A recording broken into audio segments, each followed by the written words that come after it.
Bueno, muchas gracias. Vamos a hablar de los criterios de indicación y contraindicación de lentes multifocales, y el enfoque que quiero dar es prácticamente clínico y del día a día. Realmente, si hablamos de indicaciones y contraindicaciones es porque todos hemos tenido algún paciente insatisfecho, y las causas es bien por una inadecuada indicación quirúrgica, bien porque la lente que hemos empleado no es la que teníamos que utilizar, o porque haya quedado un defecto refractivo residual. Pero también tenemos los pacientes que, sin que haya habido ninguna complicación ni ningún error, no están satisfechos porque han sido inadecuadamente seleccionados o porque no han sido adecuadamente informados. Cuando hablamos de indicación quirúrgica adecuada, estamos considerando que para una cirugía premium tiene que ser un paciente premium y un ojo premium, ¿no? Entonces, ¿a qué llamamos función visual correcta? Pues a que todo funcione correctamente bien, desde la película lagrimal hasta la mácula. Y entonces tenemos que tener cuidado, porque a veces nosotros examinamos la... ¿Quieres que deje a Filomena? A veces examinamos a los pacientes la película lagrimal con una encuesta, le hacemos un NOSDI y en ese sentido lo clasificamos. Eso en nuestra experiencia es insuficiente. Nosotros hicimos un estudio en el que clasificamos en base al OSDI pacientes asintomáticos y pacientes con ojo seco. Cuando nosotros veíamos los estudios de tiempo de ruptura de la película lagrimal o grado de menisco lagrimal, veíamos que el 60% la película lagrimal era normal. Esto parece que es evidente. Pero en el grupo asintomático nos encontramos con que un 25% tenía la película lagrimal alterada, lo cual quiere decir que, en principio, con el OSDI, al menos en 1 de cada 4 pacientes nos íbamos a equivocar. Con lo cual tenemos que valorar la estabilidad de la película lagrimal, buscando zonas de desecación, tenemos que analizar el menisco lagrimal para ver que es normal o patológico, y además tenemos que tener en cuenta algo que habitualmente no hacemos, que es la osmolaridad. Ya hay evidencia científica publicada que la osmolaridad influye en la repetitividad y en la fiabilidad de los datos queratométricos, y ya tenemos estudios en los que vemos que en los pacientes hiperosmolares vamos a tener media dioptría de error en el cálculo de la queratometría, y eso se va a traducir en media dioptría también de error, al menos en el cálculo de la lente. Con lo cual, tenemos que hacer una evaluación preoperatoria y a veces ver cómo, si operáramos al paciente antes de tratar, habríamos seleccionado una lente, por ejemplo, en este caso, de 20 dioptrías, y después de tratar, la lente tiene otra refracción totalmente diferente. ¿Qué pasa además con la córnea? Pues que si nosotros vamos a meter una superficie multifocal, tenemos que tener no otra superficie multifocal delante, y tenemos que ver que la distribución de potencias se ajusta a una zona reducida, y no tenemos situaciones como estas donde ya tenemos una córnea multifocal, y esto no sería una indicación para poner una lente multifocal. De manera que aquí elegiríamos la lente monofocal. ¿Y qué pasa con los de la cirugía refractiva previa? Pues ahí hay una especie de acuerdo consensuado de que si se ha operado de más de 5 dioptrías, en principio no se le hace una cirugía con lente multifocal, y si es de menos, sí. Esto, en mi experiencia, no es un buen criterio. Nosotros tenemos que analizar cómo están las aberraciones de alto orden, y con aberraciones de alto orden por encima de 350 micras es mejor utilizar una lente monofocal y evitar la lente multifocal. Y aquí tenemos un caso que nos ha cedido Óculos, en el que vemos cómo un paciente, simplemente por el hecho de estar operado con un LASIK miópico perfecto, cambia las aberraciones de 0,157 a 0,500, con lo cual ya no sería un candidato. Y además nos da otra información importante. Si yo sé qué aberraciones tengo, puedo elegir qué lente voy a utilizar para hacer esa compensación de la aberración y decidir si lo quiero dejar en 0,65 o lo quiero dejar en 0,1, porque tengo disponibilidad para poder jugar con eso. Y luego el otro punto es la pupila. Realmente se habla de la distancia del ángulo capa, que es la distancia del centro de la pupila al eje visual, de manera que tendríamos que tener unos valores en torno a 0,2 para que fuera una indicación. Y todos hemos tenido algún caso como este, en el que vemos que en el ojo derecho está perfectamente centrado, en el ojo izquierdo no es así, y cuando medimos vemos que nos vamos por fuera de lo que sería la distancia de seguridad, que está en torno a menos de 0,4 milímetros.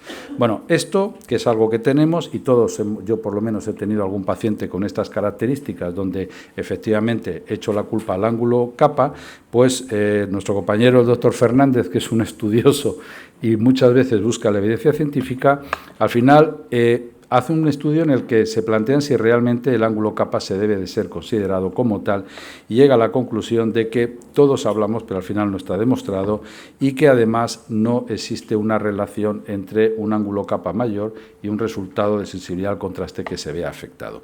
Bueno, esto es así porque está científicamente demostrado, pero también está demostrado que tenemos casos en los que pasa. ¿Por qué puede no pasar siempre? Bueno, pues porque una cosa es el ángulo capa y otra cosa es el ángulo alfa.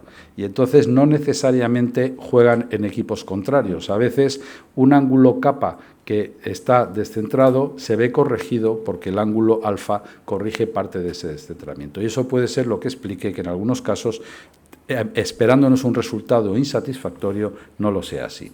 Y la mácula, por supuesto, tiene que ser una mácula normal. Pero ojo con esto, porque la mayoría de las máculas son asintomáticas, la agudeza visual es normal o casi normal, no van a empeorar con el faco cuando vemos drusas en la mácula, pero sí que hay evidencia que pueden evolucionar y a veces tenemos que plantearnos no cómo va a estar el paciente al año, sino cómo va a estar el paciente más allá.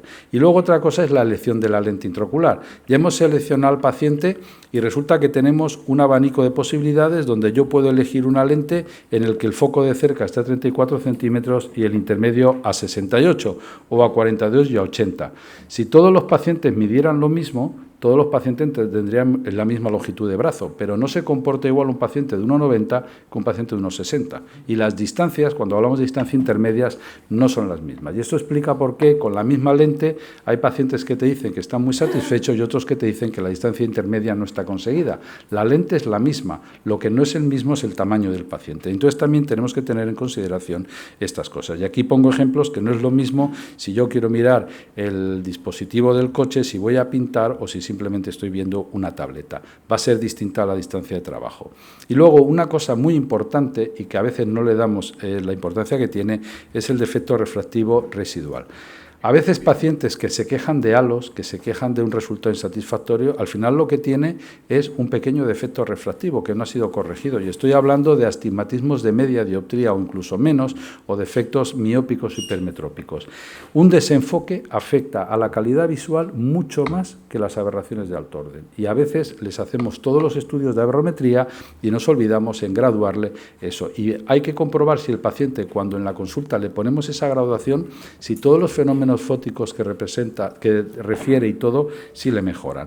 Con lo cual hay que tener, lógicamente, fórmulas de cálculo ajustadas, de lente ajustadas y, sobre todo, una cosa muy importante, tenemos que haber estudiado al paciente antes para saber si le podemos después tocar la córnea para corregir un defecto refractivo residual. Y en este sentido, si trabajamos con fórmulas que solamente utilizan la cara anterior, vamos a tener problemas porque no son muchos los casos, pero cuando hay casos en los que la cara posterior afecta, podemos meter la pata.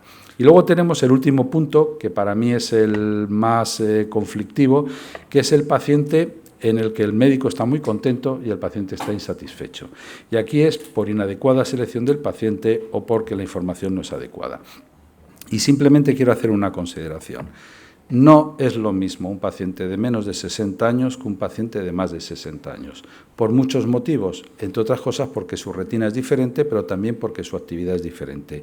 Y luego no es lo mismo el paciente que tiene un defecto refractivo previo, que va a tener un valor añadido si va a prescindir de la gafa, que el hemétrope, que a lo mejor le empeoramos la visión de lejos y lo que vamos a tener es una visión de cerca corregida, pero que no es realmente ese el problema que tiene.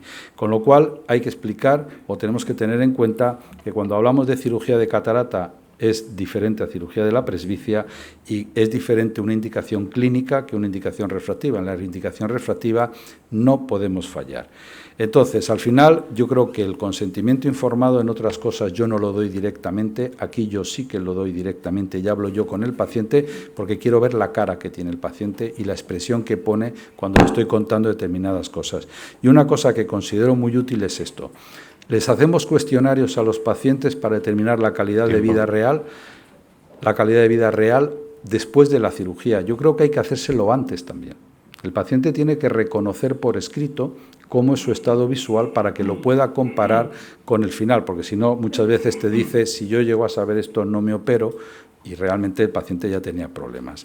De manera que al final, y con esto concluyo, Los criterios de indicación y contraindicación de las lentes multifocales en estos momentos están claros. Yo creo que ya hay pocas posibilidades de equivocarse. Por supuesto, requiere experiencia el cirujano con la lente, tiempo de explicación, pero sobre todo acuerdo con el paciente. El problema que tenemos es que es una cirugía, no es que sea personalizada, es que es poco predecible a veces. Y a veces el paciente, después de la cirugía, no tiene la película lagrimal como la tenía previamente porque se la hemos alterado con los colirios. Y una cosa importante, y es que la calidad visual obtenida no siempre es lo mismo que la percibida. Y hay que ser conscientes que el éxito al final es la coincidencia del resultado con las expectativas. Y eso muchas veces, un resultado excelente, las expectativas del paciente son tan grandes que no empatan.